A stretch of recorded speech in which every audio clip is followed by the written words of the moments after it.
Podfeet. Hello. Happy Mother's Day, Steve. Happy Mother's Day to you, Podfeet, and to all the mothers out there in NosillaCast land. Glad you could join us tonight. Absolutely. Going to mute Steve in there so that I don't hear him twice. Likewise. There we go. Well, happy Mother's Day to everybody. I think we just, Steve just said it, but I wanted to make sure I said it to the audience here as well. We have a big show, big show. Should be pretty really good, I think. Show.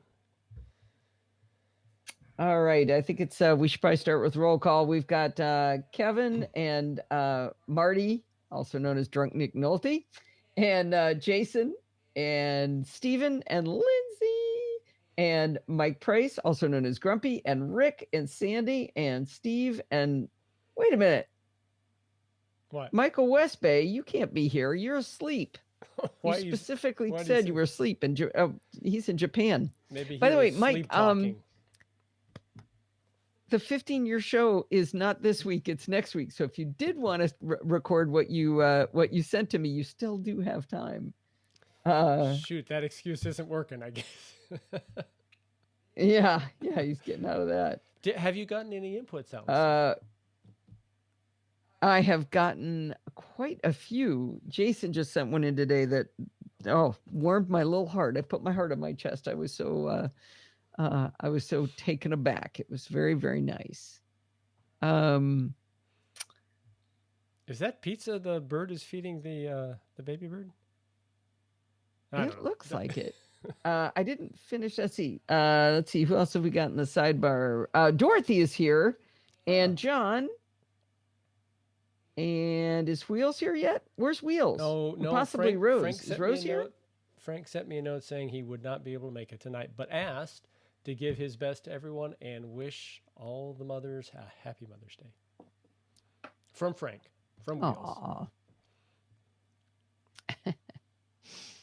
Your audio sounds low to me. I may have it turned down. Let's see here. You should get this feature I have where it turns up all by itself. Automatically, right? Okay, how about... Yeah, this is neat. Just went up 10%. Is this louder? As I said, that's in. Am I louder? Yeah, that's a little better for me. I'll close my door so I don't hear you through here. Thank you, Kevin. All right. Oh, Steve sounds awesome to me. Do you have, by chance, a bouquet behind you? Or did you already show that? Oh, that's right. I did this before we had video. But look at the beautiful bouquet Lindsay got and me. it's much larger than it appears. It's just probably go full screen on that. Oh, yeah.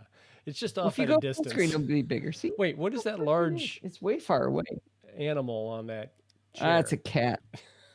How did we get a cat in here? I don't know. That's Ada Lovelace. Thank you, Lindsay. It is fabulous. Fabulous. All right. We may be in distress. The Sandy's pillow is at a right angle. Oh, dear. Yeah, so much to think about. Gotta fix that. Bug in here. This is going to be a great show.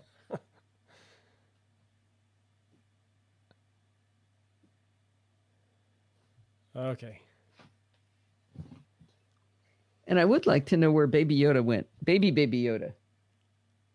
He was sitting up here last I saw him. I don't know where he wandered off to. So I think he went the way of tried to say hi to you, Mimir. I had explained to him, Mimir just talks at us. We can't talk back. It's her favorite wish come true. Oh, man. Hi, Forbes.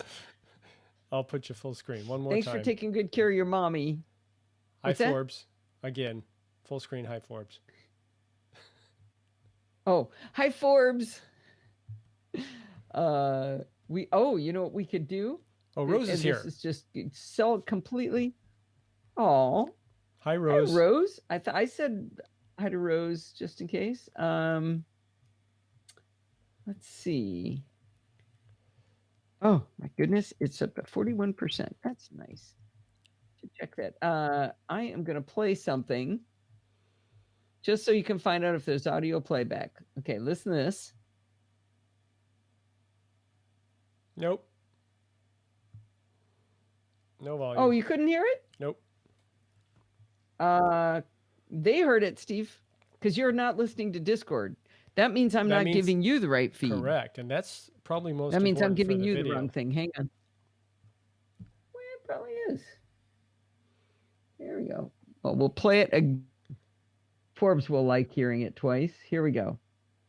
Happy Mother's Day, Mama. Aww. Good job. Good job, Forbes. Did he like that? All right.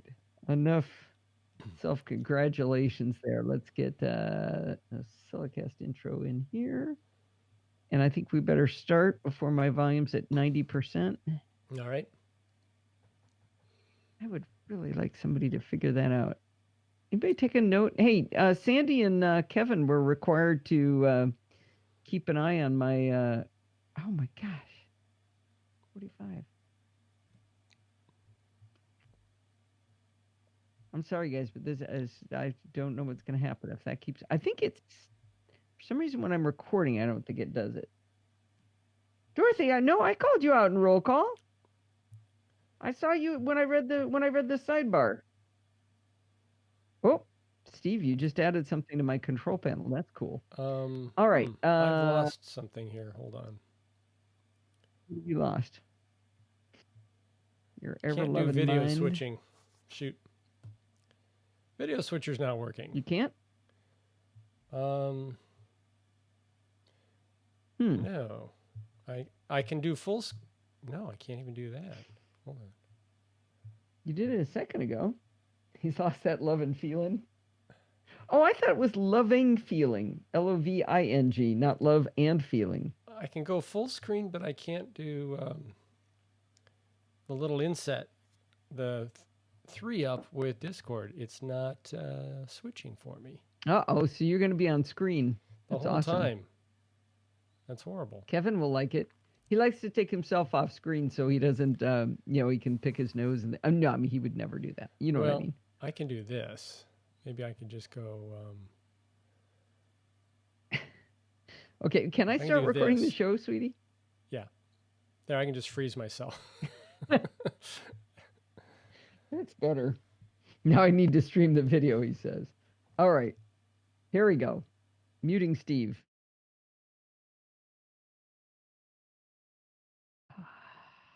Chloe, arm the track first. What are you, a noob? Turn the volume back down.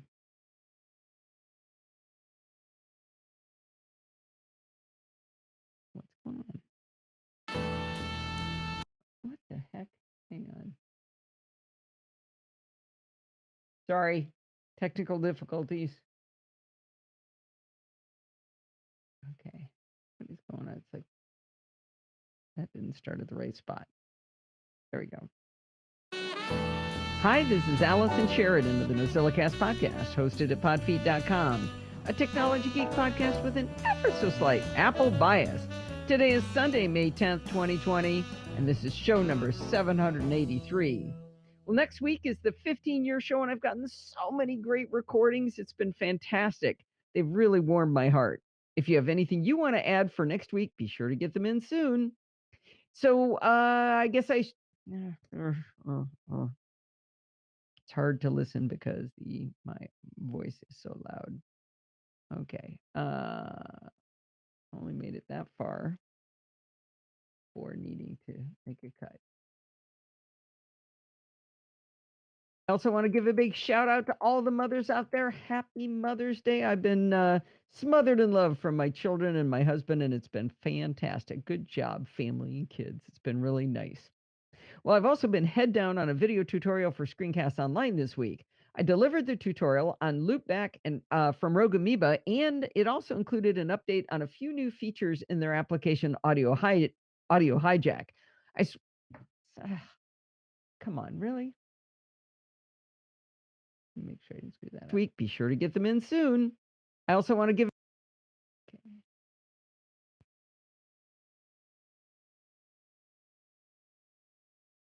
Smothered in love from my children. Okay. I've also been head down on a video tutorial for Screencast Online this week. I delivered that tutorial on Loopback from Rogue Amoeba, and I also included an update on a few new features in their application Audio Hijack. I swear I knew everything about these tools, but as always, I learned a ton more. This tutorial won't be out for a few weeks, of course, as it goes through the production cycle, but I brought this up because 3 wonderful people just happened to have sent in audio reviews this week, and with a couple from me, we have a full-fledged show, and I didn't freak out overstressed because I had too many things to do. So you get a big show, and I didn't have to work too hard thanks to these lovely people. So let's get started with the first one. All right. I don't think I muted anything. I think I didn't turn on. Oh, did you get your thing fixed? Wow, that's a long lag. I wonder if that's related. Oh, no, I never heard you at all. You're muted. That's why. There you are, Steve. Did you say anything interesting? Did you get your thing figured out? No. Uh-oh. No. Okay. 5 hiking apps from Jill from the Northwoods. Did Jill hasn't snuck in, has she? I don't think so. There's a bug in here. Look like I'm having a seizure or something here. Come on. Not talking to me, Steve. Should I be? Okay, here's Jill from the North people. So let's get started with the first one. Hi, this is Jill from the North Woods. I hope everyone is enjoying getting outdoor and seeing nature as our weather warms up. I wanted to share with you some of my favorite ways to find hikes and enjoy parks. To start with, okay, we are going to jump to the end of that. You guys are going to get to hear Stephen Getz. Have you guys ever heard his voice? I have. I rarely get to, so. Is Stephen next pretty or elusive Terry? on the audio. Terry's next. Okay. But I'm going to do a little bit more recording here. Hang on. $1 per tour. So get outside and enjoy nature and the world. Well, I am going to bookmark the blog post that Jill did to make sure I can come back and check out all of these hiking apps when we're allowed to go into our national parks. I was excited to hear that Guru Maps had come out and was the upgrade to Galileo that I'd used before. I also have played around with All Trails. We get lost really easily, even on simple trails. And Steve and I have used it before, and it worked as well as Jill said. Should be really fun when we're allowed to get outdoors even a little bit more than we are right now. All right. Now, does Terry Austin introduce himself or not? That's the question. Let's see. If he doesn't, I need to introduce him. Hello there, Oop. castaways. Professor Terry. Yes, he does. Good. Okay. Because some people don't. I think Stephen Getz did. Jill did. But sometimes people don't. You're very quiet today, Steve. You're muted. There you go. Oh, do I have to unmute you? No, you don't. But I figured if you've got me muted, maybe. Yeah. Your voice is so quiet there. All right. Mine is? Yeah. Still quiet. All right, let's play this. Even a little bit more than we are right now. Hello there, castaways. Professor Terry Austin here with another problem to be solved that ends in a product review. Back in early March, I was at a meeting over spring break, and hey, I still get to have those because I am a professor. Anyway, at this meeting in Orlando, everyone was sitting in front of my computer and recording a minute or two of video for a project we were working on. The details of that video aren't really important, but the act of recording them very much is important. I wanted something nicer for the audio than the internal microphone of my 2017 15-inch MacBook Pro, so I had a cute little travel microphone recommended by a friend. That thing was adorable, about the size of a book of matches. It folded and everything. It was even made by a pretty reliable microphone company. By this point in the story, you've figured out my problem to be solved, right? The audio on that video was not very good. Maybe better than I could have gotten from my internal mic, but nowhere near what I had hoped for. So I spent the first few weeks of the pandemic lockdown ordering several microphones from Amazon knowing full well that I would run tests and then end up shipping most of them back. I am not going to tell you about the microphones I did not keep, but I made Allison listen to several of them and some very clever videos, which I've now destroyed. I know you're all in suspense and you want me to tell you about the winner, but not so fast. My standards are relatively high. I work every day with my trusty Rode Podcaster that's been with me for several years. It swings in on a boom arm mounted behind my desk and always delivers rock solid audio. It does a great job for my virtual meetings and for my lecture and lab videos for my online students. So I wanted something as close to my Rode Podcaster as possible for this lovely little experiment. Enter the little guy that I lovingly call my rodent.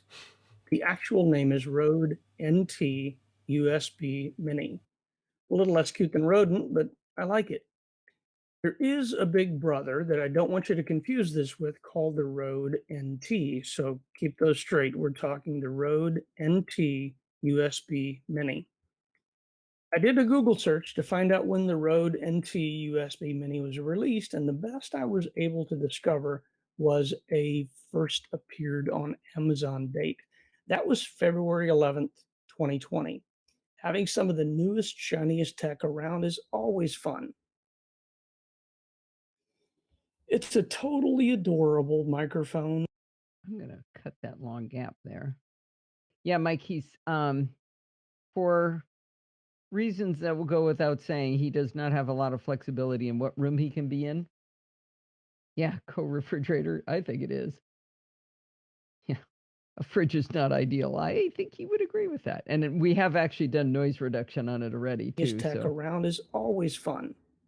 It's a totally adorable microphone, and it's a little over 5.5 inches tall by 2 and 1.4 inches wide.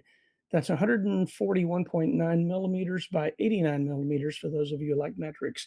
It weighs about 1.25 pounds. That's 585 grams. And to be blunt, this thing nestles really well in your fist and feels like you could bash somebody in the head. The mic sits on a magnetically attached disc of a desktop stand that's about 3.5 inches wide. It pivots 360 degrees on an internal steel bracket, so it's actually a piece of cake to have setting to the side of your Mac or iPad as you record. The base pops on or off very easily and feels very sturdy when it's attached.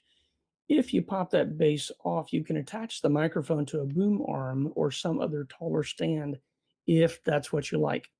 There's also a very clever little dot on the base that indicates which direction to lower the microphone to get it to snap into place. That magnetic socket is actually D-shaped rather than circular, and that dot helps you to find how to orient the mic on the base.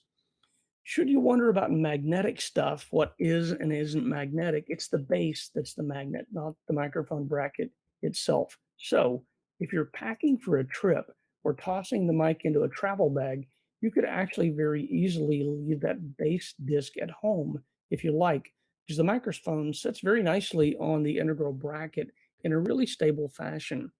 With the base, though, it's actually very solid. The rear of the mic has a USB connector as well as a 3.5 millimeter headphone jack for zero latency monitoring through a set of headphones you might plug in. Back around the front, you've got two lights and a dial. The right hand light tells you that the mic is connected and powered up. The left hand light indicates that the mic is live. The dial serves two purposes. First, it's a volume for the zero latency monitoring that you connect through headphones. Second, the dial is also a push button toggle to mute or unmute the microphone. As for the workings of this little powerhouse, the active electronics are an electret condenser. It's got a cardioid polar pattern, 48 kilohertz sample rates, 24-bit depth, and of course, USB-C connections. One thing I really love is that the mic actually has an internal pop filter, unlike its bigger brother, the Rode NT, which needs an external pop filter. Now, those of you who listen closely might actually have caught me saying that this little microphone sits nicely next to the Mac or an iPad. As a matter of fact, as I say these words, this microphone is plugged into a USB-C cable into my 12-inch MacBook Pro. That's last year's model. And that mic is being powered beautifully by that iPad. So, if you're looking for a real workhorse of a travel mic that will travel easily in a suitcase or even a backpack, take a close look at the Rode NT USB Mini. All right. So he said plugged into his MacBook Pro, but the text says iPad Pro, 12-inch. Oh, really? Yeah, last year's model. I thought I heard MacBook Pro, 12-inch MacBook Pro, which doesn't make sense. Yeah. These words, this microphone is plugged into a USB-C cable into my 12-inch MacBook Pro. Yeah, you're right. Okay, good. I'm glad you caught that. I'm going to make a correction. Take a close look at the Rode NT USB Mini. So this mic sounds fantastic, and I love this review. Luckily, Steve is listening live and noticed a slight mistake that Terry made in his voice, but not in his text. This was actually his 12-inch iPad Pro, not MacBook Pro. So anyway, he's doing the recording into his iPad with this tiny little mic, and it is adorable. I love this. This mic sounds great. You saying it sounded like something or feels like something you could club somebody with reminds me, I've got a Samsung mic that my friend Niraj always called the bullet mic, and it just feels like something you could put in your hand and club somebody with. So I know exactly what you're talking about. Thanks for the great review, Terry. Now I want one, though. Bug is going to bother me. So when don't you want a new mic? Shut up. Come on, you guys, back me up here. Right to clipboard. Okay, so yeah. Well, I can't find my bullet mic. Oh, you can't? I don't. It gets away from me. Well, it's speedy. I don't know. I literally don't know how it gets away from me, but it does. It does all the time. I find it, and then I know exactly where I've been putting it, and then the next time I go there, it's not there. Because remember, we were going to loan it to John Champion, couldn't find it. Yeah. Found it after we needed to give it to him. Then later on, I wanted to use it for some, couldn't find it again. Yeah. I don't think it wants to be found. All right. This one's going to be a little bit tricky. So now it's going to be me talking. So I'm going to mute Steve. I'm going to actually do some work here. When we all went underground, I did a blog post where I talked about the essential equipment for participating in video calls from home. I also warned you about price gouging. At the time, the Logitech C920 webcam that I recommended, and basically everybody recommends, was going for close to $300 when it's normally closer to $50. But at the time, it was still available for the normal retail price if you went directly through Logitech. Sadly, finding a Logitech C920 is now like finding a four-leaf clover. So how do you project your best image without a good camera, since you can't find one right now? You might think that your internal camera on your laptop would be good enough. Scrolled and lost my place. I'm using a non-optimal method to record. Before you go on, Mike is pointing out something. The USB-C connector is on the Rode NT mic, not how it connects to the Mac. I think he's saying maybe he didn't say it wrong in the... I don't know. What he said is different than the text. That's all I was pointing out. I'm not sure what Mike's point quite is. Okay, let me play it again. Say these words. This microphone is plugged into a USB-C cable into my 12-inch MacBook Pro. So he doesn't have a 12-inch MacBook Pro. He's got a 12-inch iPad. Yeah, and there's no such thing. 4.9-inch iPad. Yeah, there's no such thing. So Steve is right. Yes, it has USB-C, but he's going USB-C to USB-C. And in fact, he said that, USB-C to USB-C right into the 12-inch MacBook Pro. I think he meant 12-inch iPad Pro. That's all that makes sense. Yes, right? I'm sure he did. You might think that your internal camera on your laptop. Okay. Okay. All right, here we go.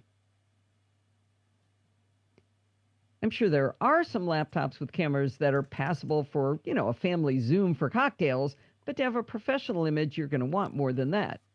Even if you drop top dollar on a 16-inch MacBook Pro, the iSight camera in that device is still only 720p at 30 frames per second.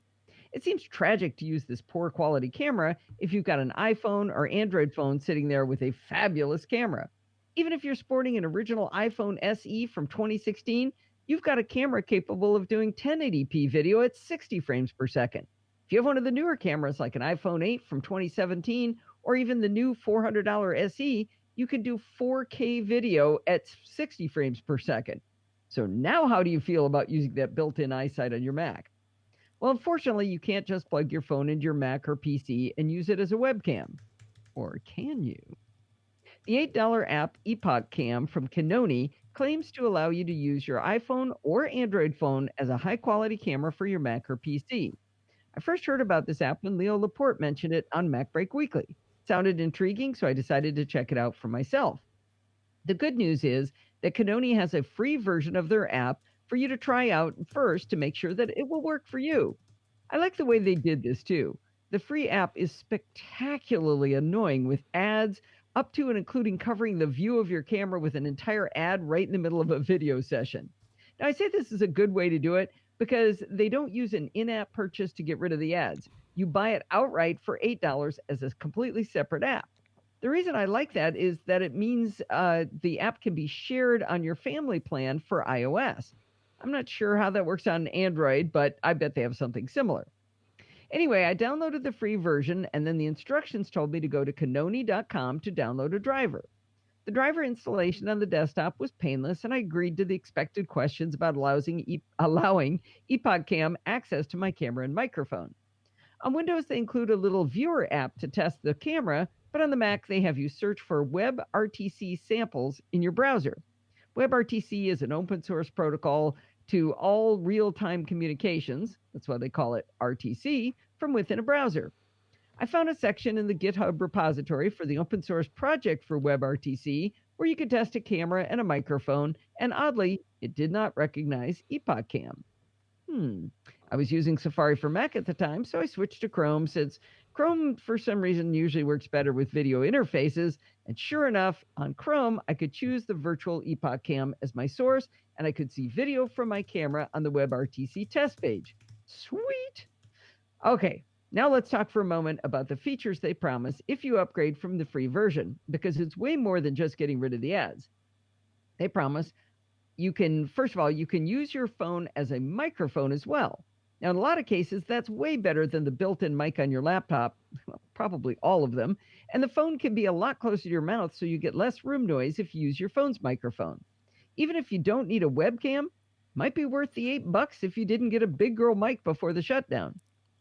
All right, you can also have manual focus. You can tap to focus, and locked focus mode is supposed to keep the subject focused with manual focus. You're also supposed to get dual camera support, and that allows you to use the front and back cameras, where the free version only allows you to do the back camera. Forget about that 4K video you could do, unfortunately, that I was all excited about with your iPhone SE. Even the paid version tops out at 1080p, but you can go to 60 frames per second with it. Now, as an FYI, the elusive C920 camera you can't buy is only 1080p anyway, so we're doing pretty good. Now, they've got a section, they talk about connection modes, and it's really interesting. You can connect over USB, as you might expect, but you can also use Epoch Cam over Wi-Fi. This means you would be completely untethered as you participated in a call. You can also use Epoch Cam as what's called an NDI source. That's something you probably don't need, but it's actually very useful to me in using Memo Call to provide a separate camera to Steve for the live show.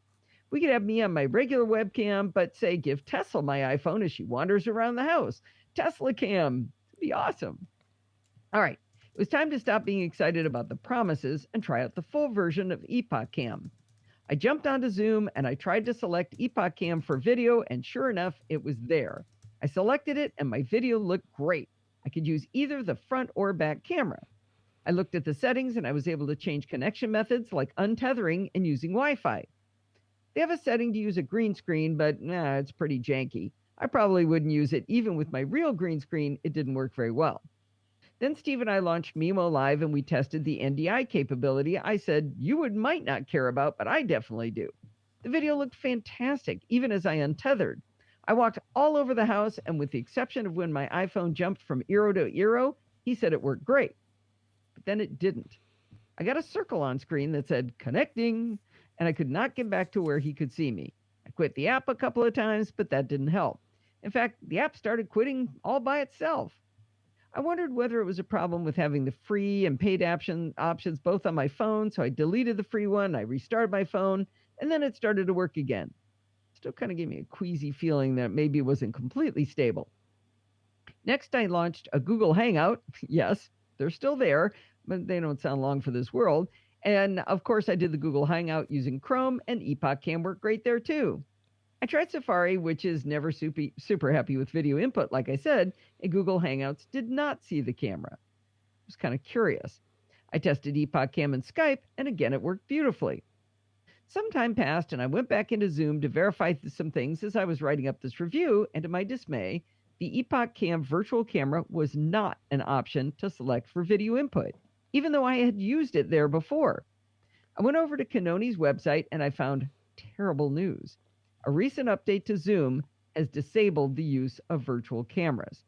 They said, this is the Canoni people, they said, recently many macOS applications have started enabling security feature called library validation. This disables using virtual webcams like Epoch Cam.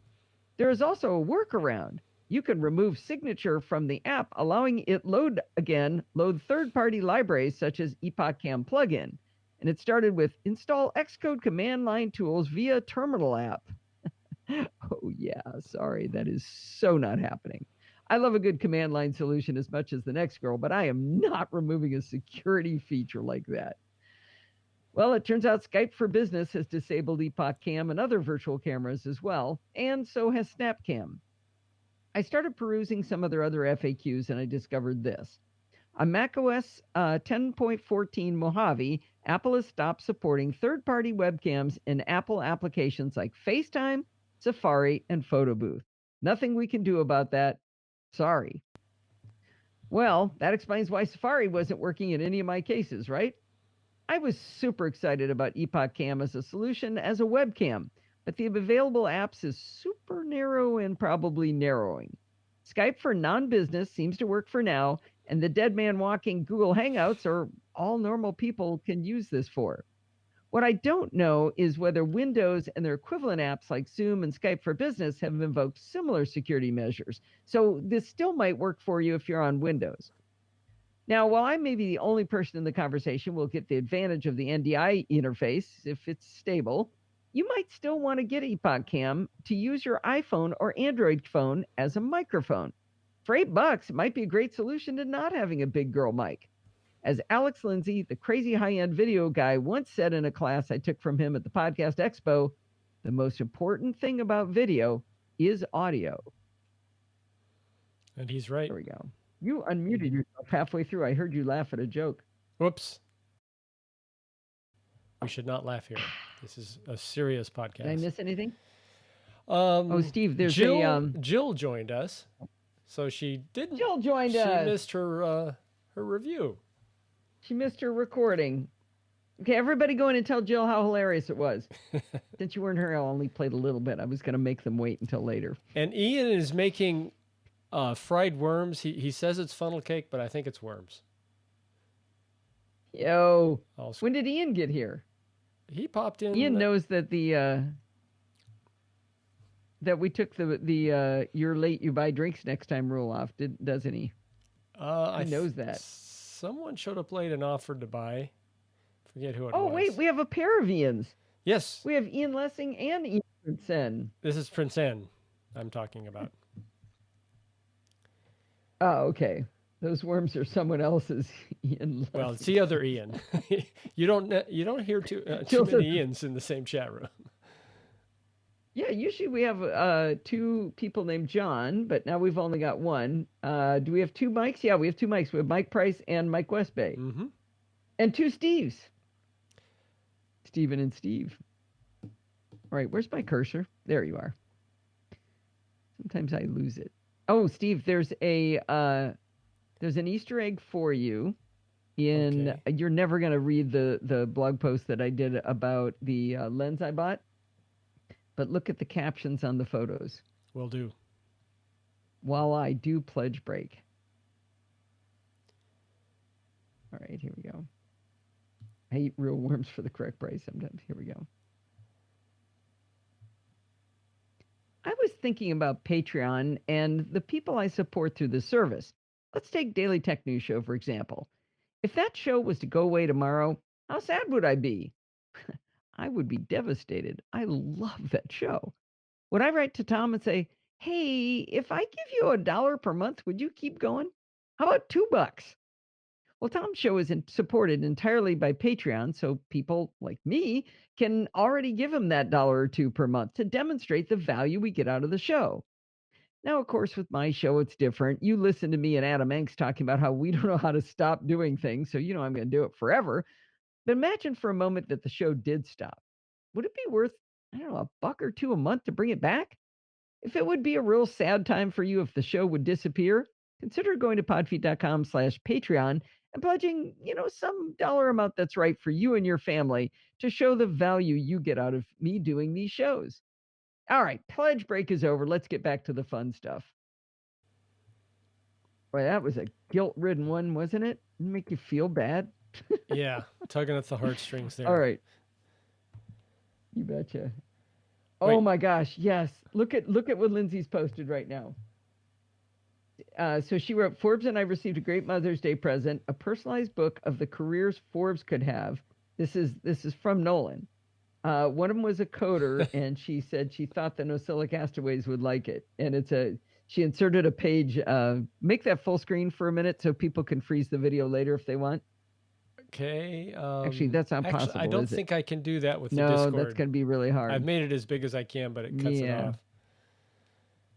Yeah. Anyway, that is so great. Okay, it's time for Stephen Getz is an idiot. Wow. You really do enjoy your friends. Not my words. Yeah. I mean, I would call him an idiot, but just not in public. Is it not letting me copy? Well, no, I would call him an idiot. What's dinging? Why are you dinging? I'm not. Okay. This is weird. You okay? Seriously, I'm trying to copy. I'm selecting something and hitting copy there. Now it's letting me copy. That was weird. It was dinging like you're on an invalid field. It was on the. Let's listen to a little bit of Stephen here. Goes. All right, pledge break is over. Let's get back to the fun stuff. Hi, I'm Stephen Getz from London, Canada, and I'm an idiot. I accidentally deleted my photos while trying to back them up. But to explain why this wasn't as big a disaster as it could have been, here's some background. I enjoy photography. I use Lightroom to organize and edit the RAW files that I have accumulated over many years. I have a 2014 Mac Mini with various drives set up as a server. My daily computer is a 2018 13-inch MacBook Pro with a 250 gigabyte internal drive. My current DSLR, the Canon 80D, is a 24 megapixel camera, and its RAW files average around 35 megabytes each. So my total collection of tens of thousands of photos takes up hundreds of gigabytes, way too large to fit the entire collection onto my internal drive. The solution to this is I only keep the current year's photos on my internal drive. My full collection of photos lives in many places. I have them on an external SSD to work on them with my MacBook Pro, but I also have them backed up onto two different drives attached to the Mac Mini via Thunderbolt and USB 3. To keep the collection in sync, I use Carbon Copy Cloner from Bombic Software. It syncs the folder of photos on drive A to the folder of photos on drive B. But I wanted to make sure I'm backing up the photos that live on the MacBook Pro, the current year's photos. So I went back to Carbon Copy Cloner. I set up a new task on the MacBook to sync the MacBook Pro's picture folder over the network to the Photos folder on drive A, attached to the Mac Mini. You see the problem? I ran the task and it deleted all the photos on drive A and replaced them with the photos from the MacBook Pro, which were only from 2020. And then the original carbon copy cloner task on the Mac Mini also ran and deleted all the photos from Drive B. I had chosen the parent folder on Drive A instead of one of the subfolders like I should have. At this point, I had just wiped out all my photos. Luckily, I do have Backblaze for off-site backup, so if it came to it, I could have downloaded them all from Backblaze. But that would have been a download of hundreds of gigabytes and taken a long time. Luckily, I had that external SSD that also contained all my photos, so I was able to restore them from that. So the moral of the story with things like photos and irreplaceable documents, one copy is not enough. Have as many backups on as many different drives in as many different locations as is feasible for your situation. I also wouldn't consider it a backup if you only have 2 copies. A third copy is a necessity. Thank you for your time. This has been Stephen Getz from London, Canada. Yay! I love that. Good job, Steven. Sandy said it perfectly. Can you imagine the sinking sensation where, like, because you were trying to do a backup, you erased all of your photos? Oh, very good, Linz. That's rough. She put up the photo of them, of 3 of them. Oh, that's great. Good shot. Oh, take a screenshot of that, Steve. Just of Discord for me. Without it Steve blown will up. love that. Yeah. Yeah, just like that. Just Yeah. show that she posted it. That's nice. I like it. Yeah, I can't believe you guys got to meet him, and I've never gotten to meet him. Screenshot taken. I'm going to mute you, Steve. Thank you.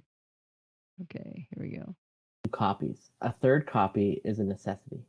Thank you for your time. This has been Stephen Getz from London, Canada. I think Sandy put it perfectly in the chat room where she said, "Can you imagine the sinking feeling in his stomach when he did that?" I gotta tell you, I do definitely sympathize, but I love this story first because Steven says he's an idiot at the beginning. That's exactly how he told me the story when it first happened. Second, I love that he's so good at backups. He had not 1, but 2 more ways to fall back if he hadn't recovered from his foolishness. Now, if you're a carbon copy cloner user, you might be wondering why shoot, man. No, that's right.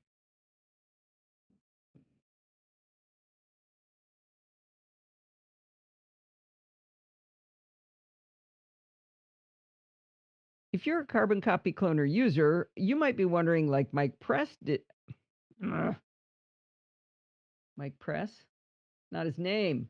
Name's Mike Price. It says it right there. If you're a carbon copy cloner user, you might be wondering, like Mike Price was in our Slack group, why Stephen wasn't able to recover from the carbon copy cloner safety net. Stephen explained that even though he did have that feature turned on in Carbon Copy Cloner, it never seemed to create a safety net folder. However, after the recovery and after him having redone the backup task, the folder's there now, so no clue why that didn't work the first time. The other thing you might be yelling into your device is that you could mention that Backblaze would have sent him a hard drive with all of his data. He didn't have to download it all if he didn't want to. And then if he sent the drive back, they would have given the cost of the drive back to him, so it would have cost him nothing. That definitely works. My friend Pat Dangler tested it in a non-crisis, but it does take a few days to get the drive back, so he would have been able to probably download his photos faster than waiting for that hard drive. Anyway, I think it's great that he reminds us of the good lessons of multiple backups in multiple ways on multiple types of media. It's not just fire, flood, and every other disaster known to man. It's also you have to protect your data from yourself. Righty then. All right, Steve, did you find the Easter egg for you in the article? Which article? Mm-hmm.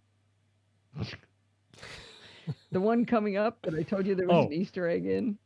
I didn't look. I didn't want to, spoil it, so I didn't look ahead. You wanted to completely focus on what I was saying, right? That's what exactly. it was. So Easter egg, right? It's an Easter egg in the caption of one of the photos, just for you. Find it? Actually, Lindsay might get it too. All right. This is fun. Yes. Got it. Okay. It took a while, but it was several photos down. Did you put the link to the article? Yeah, I'm did you about put the to. link I'll to the throw it in article? now. Okay, here we go. All right, here we go. So, Lindsay, look at the captions. You might get one of them. You might not. Oh, how many it's Easter an eggs are obscure in there? one, but just one. Oh, I'm saying she might get it. Easter egg hunt quarantine edition. Nice. Okay, muting Steve.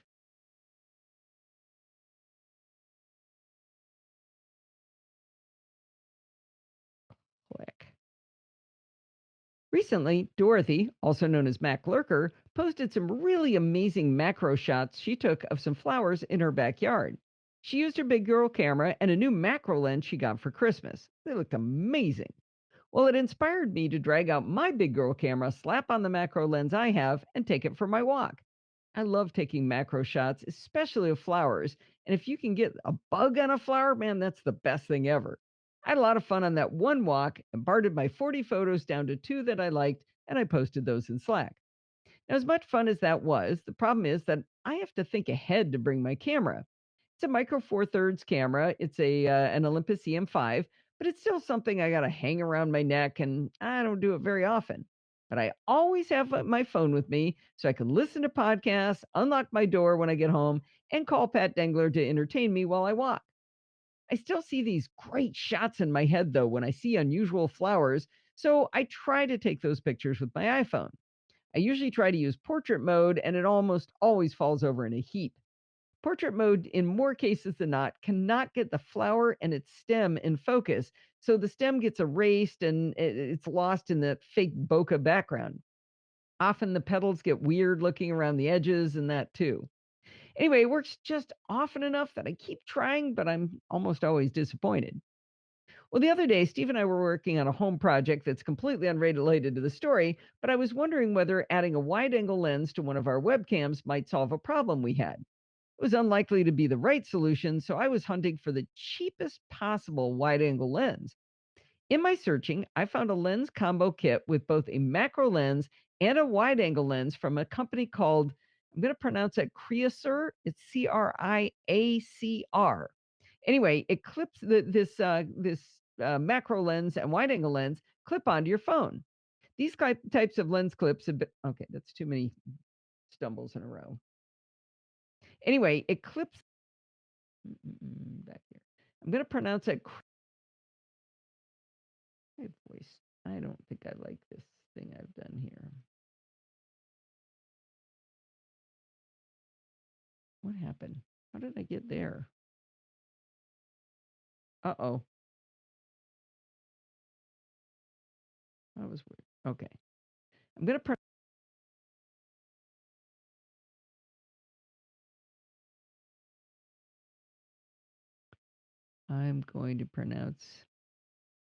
pronounce it Criacur. It's Criacr. Anyway, these lenses clip onto your phone. These types of lens clips have been around forever, most notably by the company Clip.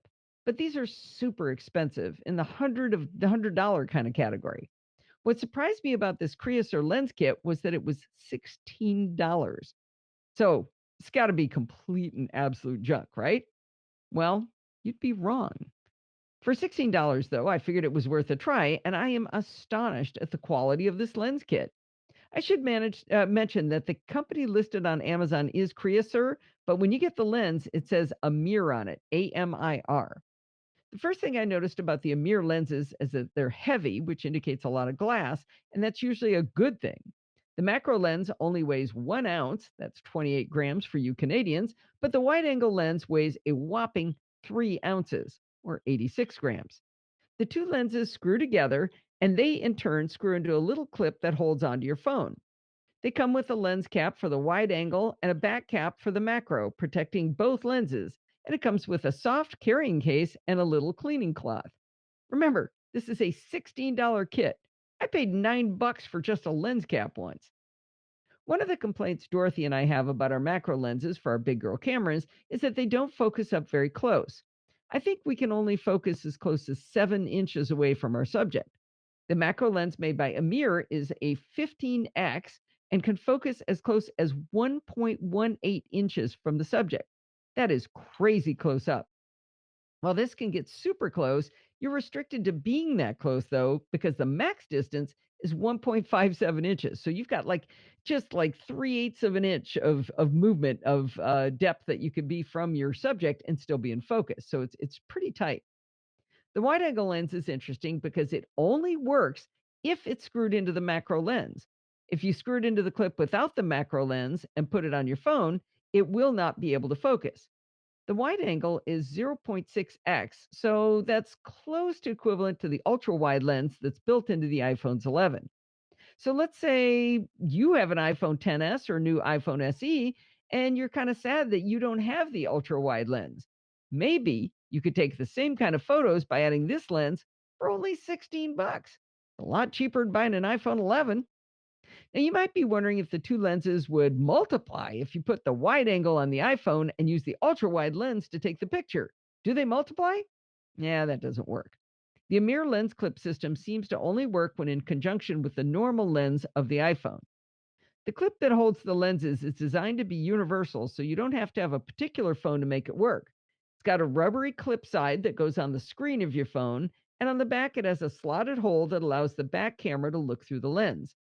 When you have a lens on the clip, you simply look through the lens to see if you have it lined up properly. It's really easy. So let's talk through the two lenses and how they worked in my testing. With just the macro lens in the clip, it's very light and something I might tend to carry around with me. There's no lens cap for the macro alone, though, which is kind of a shame. I mean, geez, they couldn't have included it for $16. Just kidding. I'll buy one. Anyway, the photos I've taken with this tiny macro lens are really cool. Like I said, I can focus up super close, and the images are super sharp and clear. If your subject is close and there's background that's farther away, you'll get this kind of artsy, fartsy, and stylistic photo. The background looks almost like it all swooshed away from the center point. I took a shot of some tiny purple flowers in which the flowers are in really sharp focus, and the green and purple of the rest of the shrub is out of focus and kind of swooshy, like I said. Now, the artsy fartsiness of the images may not be what you're looking for, but hold that thought. We're going to set aside the macro idea for a moment, but I promise I'm going to come back to it. When you add the wide angle lens from Amir to the macro lens, you now have quite the hefty setup. The macro plus the wide angle plus the clip weighs in at 4.4 ounces. To put this in perspective, my iPhone 11 Pro weighs 6.6 ounces. So that's like adding nearly another 70% on top of the weight of the phone. I looked it up. It's almost as much as if you stuck an SE to an iPhone 11 Pro. Anyway, I took a couple of side-by-side photos with the wide-angle lens versus the iPhone 11 Pro's ultra-wide lens. The 0.5 ultra-wide built into the phone took a far superior photo to the Amir lens added to the regular lens. The Amir 0.6 had a lot of lens aberration around the outer sides of the images. Now, I'm not surprised for the cost of the lens, but it would definitely not please the pixel peepers amongst you. Maybe this is why lenses like the Olo Clip are $100. Still, if it's between buying a whole new phone versus throw a $16 lens on an existing phone, you might find it good enough. One thing I did notice when using the wide-angle lens is that you'll want to experiment with rotating it around a little bit. In some cases, I could see a bright area in the view, but if I rotated the clip to be maybe more at a diagonal with respect to the phone, that bright area went away. You're also going to watch out for vignetting around the edges if you don't have it rotated properly to where it's just perfectly over the lens. Now let's flip back to macro shooting. I think the sweet spot for me is to actually take macro shots with the wide angle lens also attached. Now you can't shoot quite as close up, but it focuses from 1.5 inches to as far away as you like. This means that I can get much more of the subject into the frame and yet still focus on some tiny little object in the picture. With the wide angle added to the macro, I found the background bokeh a fair amount less artsy-fartsy, less of the swooshing thing in the previous images I talked about. With the lens combo, I was able to get some, I think, spectacular shots that I'm really pleased with. It's a little hard for me to remember which photos were from which lens combination for my walk this morning, but I'm pretty sure most of the really cool ones were with both lenses. There's a great one looking right down into the curl of a deep pink rose that I am in love with. And you know what? I don't care how I took it. I really like the photo. Let's talk a little bit about ease of use. With both lenses attached, the Amir lens system is a bit ungainly to carry around attached to the phone. It's easy enough to unclip from the phone, but if you want it at the ready, it takes a little bit to get the hang of holding it comfortably and securely as you walk around. I found that I could wrap my hand around the circumference of the lens with a couple of fingers under the phone, and it was quite secure and comfortable, but it took me a minute to figure out the best way to carry it. I didn't want to just hold onto the lens or just hold onto the camera. I needed to hold on to both. Switching lenses while walking along was a bit harder than I expected. The wide angle lens takes 7 hand rotations. That's not full 360s, but 7 times I had to rotate it to remove it and put it back on. That's great to secure such a big piece of glass, but imagine me doing that while holding Tesla's leash. Luckily, in this case, Steve was holding Tesla for the experimental test run, but I'm usually alone and I can just see her lunge at a squirrel and my new lens, or worse yet, my expensive phone goes flying. The bulk of the lenses plus my phone isn't something I can put in my pocket. In the few shorts I own that actually have pockets, so it's definitely not something I'm going to carry around all the time. I might just throw the macro and clip it in my pocket, though, for the chance of getting a nice bug on a flower from time to time. Now, I think the Amir 0.6 wide angle and 15x macro lens kit is really fun and totally worth the $16 I paid for it on Amazon. It's worth a lot more than that to me.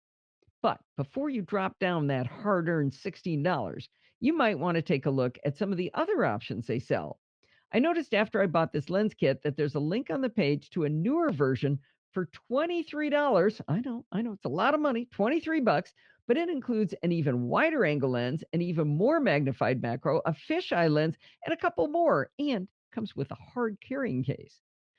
But you know what? If $23 is too rich for your blood and you want a different assortment of lenses, you might want to try the $10 kit I just bought from Creaser. I don't have it yet, but this one has a 12x zoom lens, which is why I bought it, a fisheye, and what looks like might be the same macro wide angle combo I already have. It's hard to tell from the photo if it's the same one, but it looks like the same one. So the main reason I bring my big girl camera to events and on trips is for the giant 300 millimeter equivalent zoom lens. It's not always practical to have that lens with me, so maybe this little 12x zoom will fill the need in an emergency. I'm sure the quality won't be crazy good, but you know what? It might be good enough, especially for $10 whole. I forgot to mention the $10 kit comes with a tripod and a phone mount, and not one, but 2 clips for the phone. The clips also look longer, which I think would be better if you have other brands of phone than iPhones. The iPhone's primary lens is in the top corner, so the clip that came with my $16 kit works fine, but many Android phones have the cameras farther down, and I'm not sure if it would actually reach. The bottom line is that I've had way more fun than $16 worth of fun out of the Amir, or is it Creaser, macro and wide angle lens kit, and I've only had it for one day. Can't wait to get my telephoto lens later this week. You can check out my best of album for my walk with the Amir lens in a link to iCloud.com. I've got a shared album up there that you can go see all of the neato photos I took with my $16 lens kit. Whew. Did you post that link, Steve? Yes. Wait, which link? I'm sorry. The last one? To the photos. Yeah. No, I will post that now. I can do it. I The got it. best of? No, I got it. All right, you do it. Yeah, I got it. I'm there first.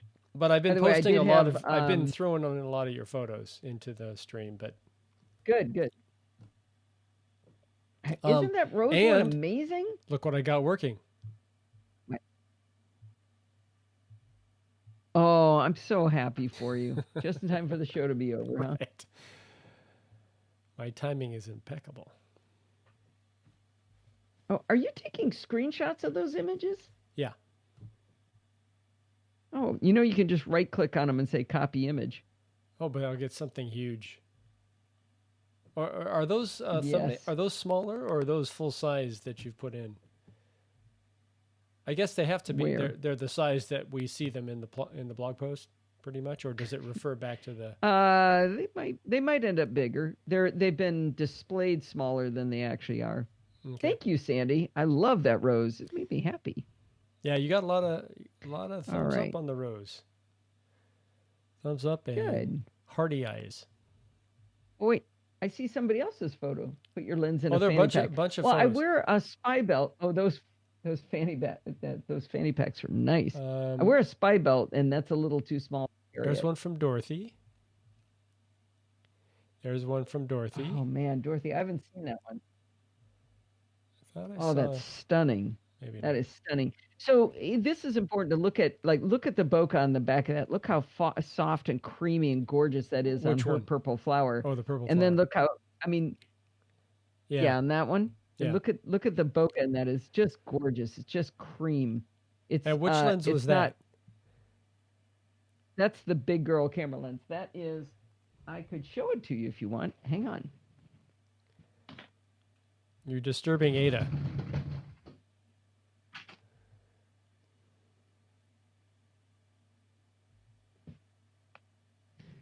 She and I are camera twins. So this is the Micro Four Thirds camera, and this is the lens that she is using for those photos. What do you call that You can lens? see it's got a cool little dial over here. But she was the one saying, I can only get 7 inches away. I want to get closer. So I don't know. It's fun, right? For $16, it's fun. Yeah. And I like the rose. I think it's fun. Thank you, Ian. Thank you, Mike, on those photos. I think we're in the home stretch. Good. We're getting to the send us out pod feet. I think we are. I think we are. All right, here we go. Is that going to wind us? Steve. It is. Sorry, cut you off. All right, that is going to wind us up for this week. Don't forget to send in your 15-year contributions if you want to play it on next week's show. The big celebration should be fun. I have a feeling the live audience is going to be packed in there. You want to get there early because Kevin takes up a bunch of seats. He's been taking up fewer seats lately though, but it's been hopping every week ever since everybody's been locked up. How bored are you that you're here watching this? But anyway, really appreciate the live show. But if you want to send in those contributions or dumb questions, comments, or suggestions, you know how you do that? You write to Allison@podfeet.com. And I bet you can guess what my Twitter handle is. It's Podfeet. And remember, of course, because everything good starts with podfeet.com. Want to join my Patreon? You go to podfeet.com/Patreon. Want to just do a one-time donation? That's acceptable as well at podfeet.com/PayPal. Want to join our Facebook or Slack groups? Podfeet.com/Facebook, podfeet.com/Slack. To be honest, things are hopping a little more in Slack these days than they are in Facebook. I'm just saying. Anyway, when you want to join in the fun of the live show next week to see us all partying and excited about 15 years, head on over to podfeet.com/live on Sunday nights at 5 p.m. Pacific time and join the friendly and enthusiastic NosillaCastaways. Thanks for listening and stay subscribed. Way to end it. On that. Vocal fry, yes. My ego takes up the same amount of room as it always has. Did I put in any chapter marks? I put in some. We should probably count, though. I was having too much fun tonight. Yeah, we probably should. Give me a count. All right. I count. 1 chapter mark you. 1 chapter mark. 2 chapter marks. 2 chapter marks. 5. Oh. I got 5. You 1, goof. 2, 3, 4, 5, 6. Oh, no. Thanks for listening. 4, 5. Stay subscribed. Subscribe. Yep. Is 5 correct? 5 sounds good. I'm so glad to hear that. All right. I think we are good. It was fun. Thank you, everybody, for coming. Thank you for coming, Lindsay. That's really fun. Let's look at her flowers again. And they smell really good. She got me these star lilies. Those Your pink ones favorite back there. smellers. They smell so good. Yeah, poor Stevie's got allergies. Actually, I don't And, think those. They smell a lot, but I don't think they cause my hay fever to kick in. You don't think so? I don't think so. He was complaining a lot yesterday. Maybe not. Not as bad as some tree pollen. All right. Well, this isn't this week in allergies. Thank you very much for everybody for coming. Love you guys. Happy Mother's Day.